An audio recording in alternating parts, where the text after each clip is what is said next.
Olá, meus queridos, um grande prazer mais uma vez estar aqui com vocês no nosso canal Pensamento Vivo. E, como de costume, estou aqui para compartilhar com vocês algumas linhas de raciocínio, alguma observação, justamente porque tem se tornado cada vez mais intenso, grupos de autocontrole, domínios religiosos, de modo geral, têm intensificado massivamente o ataque contra as mentes das pessoas. Como é que eles fazem isso, e quais são os resultados? Então usam manipulação, usam chantagem emocional, usam uma certa verbosidade, um linguajar geralmente apropriado e restrito a determinado grupo. Por exemplo, aquele grupo ali tem um linguajar específico deles, aqueles ali têm um linguajar específico deles, ou seja, eles usam certas expressões que faz parte de uma cultura interna, que eles entendem. Então eles fecham a mente dos seus discípulos para aquele tipo de padrão de pensamento, de linha de raciocínio e de comunicação.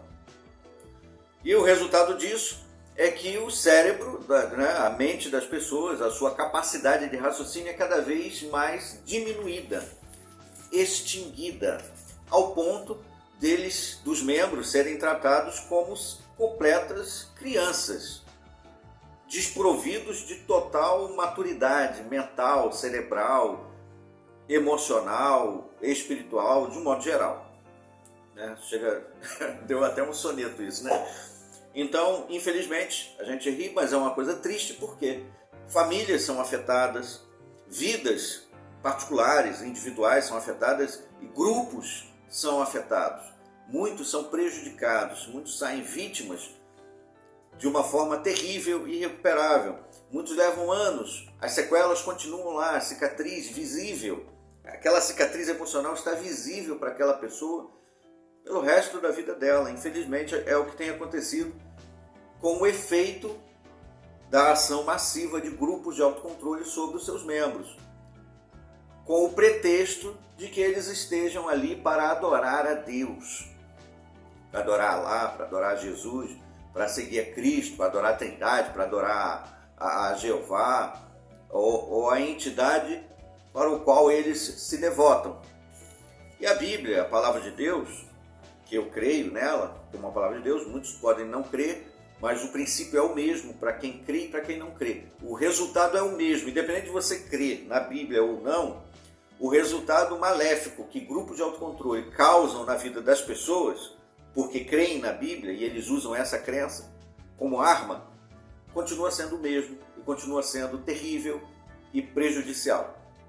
Então vou usar a mesma ferramenta que eles usam para atrair as pessoas, explorando a sua fé em Deus, a sua crença, é o mesmo livro que pode ser usado também para combatê-los, para rechaçá-los, para tentar abrir a mente, despertar, trazer de volta à razão, ao raciocínio, aqueles que foram aprisionados pelos seus líderes, pelos seus falsos instrutores, que muitas vezes se apresentam de uma forma bondosa, de uma forma carismática, como representantes de Deus, como os ungidos de Jeová, como o escravo fiel e prudente que foi designado por Jesus em determinada data para dar o alimento no tempo apropriado, no tempo do fim, para nos guiar à salvação, para nos dar instruções que vão ser úteis para nós passarmos pela grande tribulação e sobrevivermos ao Armagedon. Então todas essas promessas, essas coisas que são ditas, que muitas delas ficam dentro de um folclore invisível, não tangível, abstrato, porque quando se fala assim, nós estamos no paraíso espiritual, quem pode ver esse paraíso? Quem pode? Não, mas aí eles geram uma bomba de sentimentos, aí cantam música, todo mundo juntos, aí todos são envolvidos naquela emoção, risos, carinhas bonitas, todo mundo bem vestido, perfume, um ambiente agradável. Tudo isso leva a pessoa a realmente crer que ela está num paraíso espiritual. Porém, a sombra da sua realidade é qual? A maioria vive num mundo de depressão, problemas emocionais, problemas de saúde, problemas familiares, problemas financeiros, diversos problemas que tentam disfarçar com essa com esse mito de que estão numa condição espiritual melhor que as pessoas do mundo. Bom, lá no passado não era diferente. O alerta é um texto que muitas vezes nós lemos aqui no canal, que é o de 2 de Pedro, capítulo 1, capítulo 2, versículo 1 em diante, que fala que, assim como no passado houveram falsos profetas, também hoje existem falsos profetas e falsos instrutores. O apóstolo Pedro escreveu a segunda carta de Pedro. E fazendo então referência lá no passado, por exemplo, nos dias de Jeremias, antes do povo judeu, dos israelitas, serem levados aprisionados, cativos para a Babilônia. Então eles ficaram no poder de Babilônia, cativos por décadas. Toda a sua terra foi desolada pelo Império Babilônico por 70 anos. Essa foi a profecia bíblica. E eles foram levados, depois da assolação, dentro desse período de 70 anos, eles também foram levados, muitos deles, como prisioneiros. Primeiro foram levados os nobres, depois foi levado o povo, a maioria deles em geral. Outros conseguiram fugir para o Egito ou para outros lugares. Mas nessa época, um profeta designado por Deus, pelo próprio Deus de Israel, Jeová e Yahvé, havia levantado o profeta Jeremias, depois, na sequência dos profetas ali, depois do profeta Isaías e Miqueias, dentro dessa sequência cronológica, Isaías e Miqueias, veio o profeta Jeremias. Mas além do profeta Jeremias, naquela época também tinham outros profetas. Mas tinham alguns desses profetas que não estavam falando a palavra de Jeová. Estavam falando por conta própria, um mito, a fantasia deles, de paraíso espiritual. E aí Jeremias trouxe a atenção isso. No livro de Jeremias, capítulo 17, por exemplo, versículo 5, Jeremias, então, foi inspirado a escrever assim, ó. Assim disse Jeová: maldito o varão vigoroso que confia no homem terreno, e que realmente faz da carne o seu braço, e cujo coração se desvia do próprio Jeová. Então ele quis dizer o quê? Muitos confiavam no governo, muitos confiavam no domínio, nos representantes. Olha só, naquela época, o rei de Israel, que nos dias de Jeremias estava dividido em duas partes, no reino de 10 tribos e no reino de 2 tribos. Jeremias estava falando ali para o povo que estava debaixo do governo do rei, que era da linhagem de Davi, que eram os reis de Judá e de Benjamim. Então, esses aí eram os representantes de Deus na terra. Era assim que muitos encaravam, né? O rei senta no trono de Jeová. Ele é o nosso representante. O rei vai na frente nas guerras. O rei nos dá orientações. Ele foi orientado a ler dia e noite a lei, né? A Torá, para nos dar a justiça, nos julgar com justiça, nos dar conselhos e nos proteger. Então, o rei de Judá representava, por assim dizer, entre aspas, todo o domínio de Deus na terra para o povo de Deus escolhido. Mas eles estavam confiando demais no homem, no rei, no próprio representante, e também no poder militar que eles tinham. O profeta vinha trazer a palavra da parte de Jeová. Era um homem inspirado. Os profetas tinham as credenciais de profetas. Não eram simplesmente homens que acordaram um determinado dia ou escreveram uma publicação e disseram assim: nós fomos designados, né? A luz clareou mais e mais e nós entendemos que nós fomos designados no ano tal. Não era isso. Eles tinham evidências. Eles profetizavam e as profecias deles se cumpriam. Muitos dos profetas lá do passado, inclusive, até realizaram sinais. Profecias e sinais. Milagres aconteceram, né? Através desses homens. Então eles tinham evidências da atuação do Espírito Santo ali. Mas tinham outros que só falavam. Só falavam e enganavam o povo. E aí Jeremias foi inspirado a escrever isso, que maldito é o homem que confia no outro homem. Qual é o alerta? Então, qualquer um pode se levantar, como muitos se levantam, né? Principalmente depois da reforma protestante que aconteceu no século XVI, surgiram diversos grupos religiosos, diversos grupos protestantes, evangélicos que surgiram, e também movimentos de religiões pseudo-cristãs, principalmente nos Estados Unidos, no século XIX. Surgiram várias, que existem até hoje, muitos que enviam missionários para o mundo todo. E os seus líderes, os seus fundadores, muitos deles apareceram com aquela mística, uma aura mística de que eles receberam uma revelação da parte de Deus. Eu vi dois anjos me entregaram placas de ouro para traduzir, e aí escrever um livro adicional à Bíblia. Outros disseram que foram inspirados para escrever livros e aí restaurou o advento do sétimo dia.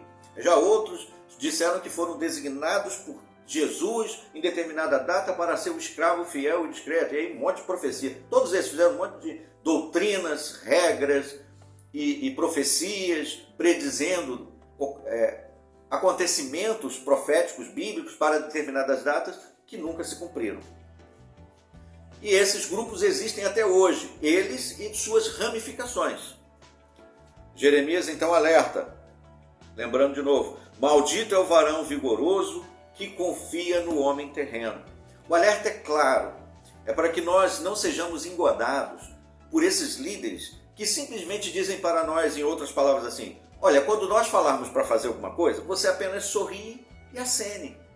Ou outros ainda dizem, né? Olha, quando a gente mandar você pular, você só pergunta de que altura. Ainda outros ainda dizem, olha, se você estiver trabalhando, apenas joga o carvão. Só joga o carvão. Não olha para lugar nenhum, só joga o carvão. Só faz o que a gente está mandando. Só obedece. Apenas obedeça. Antigamente, quando os meus sobrinhos eram pequenininhos, eles faziam muita bagunça quando vinham na minha casa. Aí eu falava assim, ó, fiquem sentadinhos ali, quietinhos, só respirando. Para não quebrar nada, né? Porque eles tinham mania de subir a escada correndo, derrubar coisa da estante. E aí, para evitar problemas, né? Eu falo assim, ó, fica sentado ali, apenas respirando. É mais ou menos isso, né? Em outras palavras, o que líderes de grupos de autocontrole faz com seus membros. E o que os membros fazem? Parabéns, bate palma, ainda ri das piadinhas, né? Eles falam assim, ó, quando a gente mandar vocês pular, você só pergunta de que altura. Aí todo mundo, bate palma. Ó, quando a gente mandar vocês jogar a lenha, o carvão, na fornalha para poder movimentar a locomotiva, o navio, o cargueiro, você só joga o carvão, não pergunta para onde que a gente está indo, não pergunta para qual direção que a gente vai. A gente pode estar indo para o abismo. O trilho do trem pode estar arrebentado lá na frente e você pode até saber disso. Mas você tem que ficar quieto, só joga o carvão. Continua jogando o carvão. O trem vai descarrilhar a qualquer momento. E você sabe. Você conhece a estrada. Mas você não pode falar com o capitão, não pode falar lá com o manobrista, não, qual é o nome aquele que está dirigindo o trem lá, maquinista, né? Você não pode falar, você só tem que jogar o carvão. Você só tem que sorrir e acenar. E nunca questionar. E aí, quais foram os problemas que aconteceram lá nos dias de Jeremias? Por exemplo, em Jeremias, no capítulo 27, Jeremias chegou para falar para o rei. E aí, olha o que diz o texto. Jeremias 27, versículo 12. Até mesmo a Zedequias, o rei de Judá, falei segundo todas essas palavras, dizendo, trazei vosso pescoço sob o jugo do rei de Babilônia e servi a ele e ao seu povo e continuai vivendo. Porque devias tu e o teu povo morrer pela espada, pela fome, pela pestilência, segundo o que Jeová falou à nação e não servir ao rei de Babilônia. Em outras palavras, Jeremias está dizendo, foi orientado a avisar ao rei e ao povo que eles deveriam se render ao rei de Babilônia para sobreviver e não se rebelar. Essa era uma medida que parecia absurda, mas Jeremias era o profeta de Jeová. O que os outros profetas diziam? Aí, olha o que disse no versículo em diante. Não escutei as palavras dos profetas que vos dizem, não servireis o rei de Babilônia, porque é falsidade o que vos profetizam. Os falsos profetas estavam dizendo que eles deveriam ficar ali tranquilos, porque eles estavam como uma espécie de paraíso espiritual, uma proteção. Eles não deveriam fazer nada. Essa parecia uma medida até, dentro de um ponto de vista, correto, né? Por quê? Se render ao rei de Babilônia? O inimigo? Não. Vamos ficar aqui e confiar em Jeová. Mas Jeová tinha dito para eles se renderem. Foi Jeová que disse isso. Então, eles estavam confiando na palavra de homens e não na palavra de Jeová. E o que acontece com muitos grupos de autocontrole? Eles fazem exatamente isso. Eles dizem para as pessoas tomarem ações que vão custar a sua vida. Em questões de tratamento de saúde, quantos deixaram de fazer transfusões de sangue, na época que era possível fazer isso, transfusão de sangue, utilizando os recursos que a medicina tem? Não estou dizendo que você deva aceitar transfusão de sangue, ou fazer, ou doar sangue. Isso é uma decisão que cada um deve tomar, particularmente ou em família. Mas um líder religioso que se intromete nessa parte e determina para a pessoa se ela deve ou não fazer isso ao custo da vida da própria pessoa, aí está invadindo uma área que não lhe compete. E aí a pessoa deve pensar, vou confiar no homem? Ou quantos perderam suas vidas ou receberam sequelas por causa disso? Por deixar de aceitar transplantes de órgãos, por causa de doutrinas de homens. Doutrinas de homens que ensinaram que transplante de órgãos é canibalismo. Quantos foram sacrificados ou sequelados por causa disso? Quando o líder religioso invadiu uma área que não lhe compete, cujas decisões são particulares, são pessoais, da pessoa, individualmente ou da família. Mas eles colocam suas regras, que devem ser obedecidas com a mesma subserviência que nós deveríamos obedecer ao que a própria Bíblia diz, o que é um absurdo. Então, é muito perigoso quando membros de grupos de autocontrole começam a acreditar cegamente nos seus líderes, quando eles dizem isso. Apenas jogue o carvão. Fazem ilustraçõezinhas engraçadinhas e a plateia aplaude e ri. Quando a gente mandar pular, só pergunta de que altura. Quando a gente mandar você tomar esse suquinho aí, ó, você só bebe, não pergunta não. Que suquinho bom que o meu líder religioso me deu. Pronto. Obedeceu. Foi submisso. Não foi um desordeiro. Obedeceu àqueles que estavam na dianteira. Então imagine lá, você está lá na reunião, num evento, né, num estádio, no Maracanã, sei lá onde, assistindo a uma reunião especial, mundial, internacional, seja lá quem for, e aí um representante dos líderes mundiais, dos líderes de uma determinada denominação, qualquer que seja, e você está lá, você é membro, diz para a plateia toda, aí é distribuído para todo mundo lá um copinho com um líquido dentro. Aí fala para todo mundo, e agora nós vamos mostrar que temos fé no nosso Deus. Todo mundo juntos, vamos beber. Aí todo mundo aplaude. Aí pega o copinho, cada um pega na bandejinha lá, né, na mesinha e... nosso líder religioso, nosso escravo fiel. Foi obediente. Hebreus 13:17 disse, né, talvez muitos antes de beber pensaram, será que eu devo beber? Devo fazer o que esse irmão lá da tribuna está orientando? Afinal de contas, Hebreus 13:17 diz que nós temos que ser submissos àqueles que tomam a dianteira. Eu vou fazer isso, mas antes eu vou fazer meus filhos também beber. Você pode acreditar ou não, mas isso exatamente aconteceu em 1978. 918 pessoas morreram bebendo um suco, um líquido que foi oferecido por um líder religioso.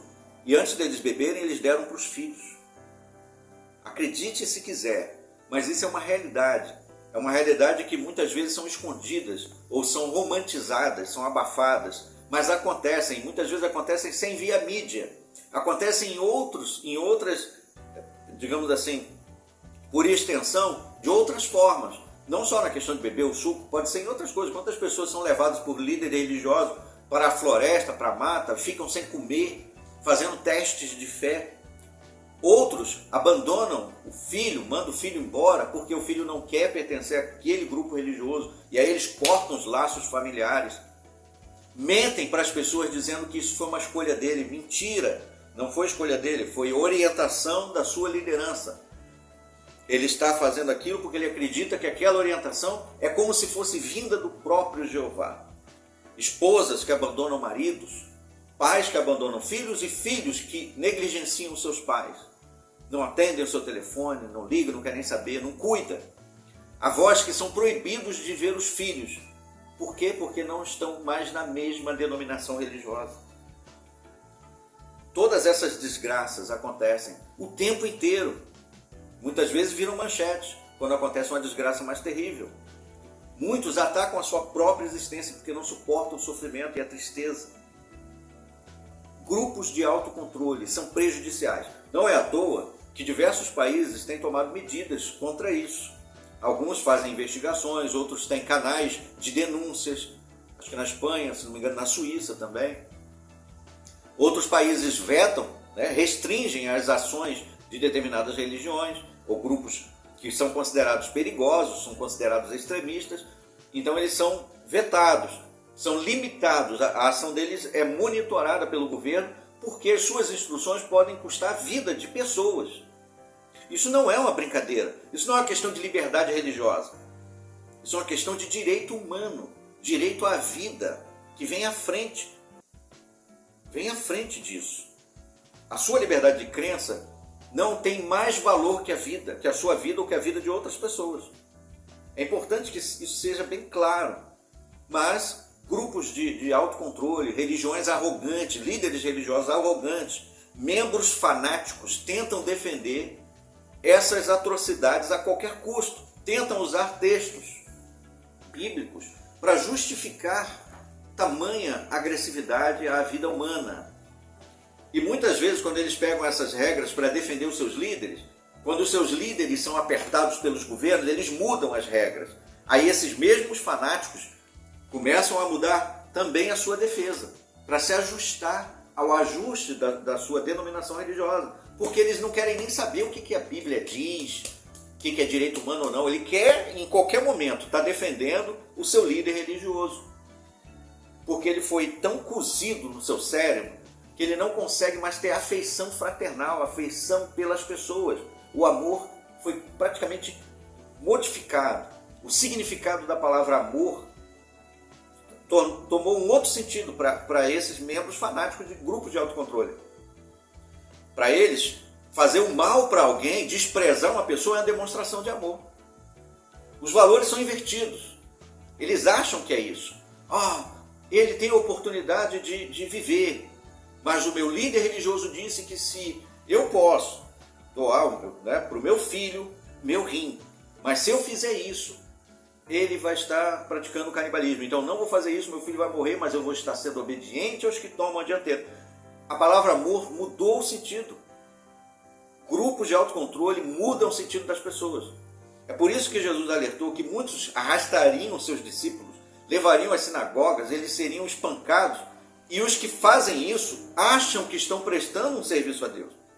É muito perigoso. A manipulação de grupos de autocontrole é nociva, prejudicial, porque os membros fanáticos acham que estão fazendo o bem, quando na verdade estão destruindo a si e a outros. Nós vamos falar um pouquinho mais sobre isso depois em outros vídeos. Fiquem atentos, aguardem os próximos vídeos. Até lá!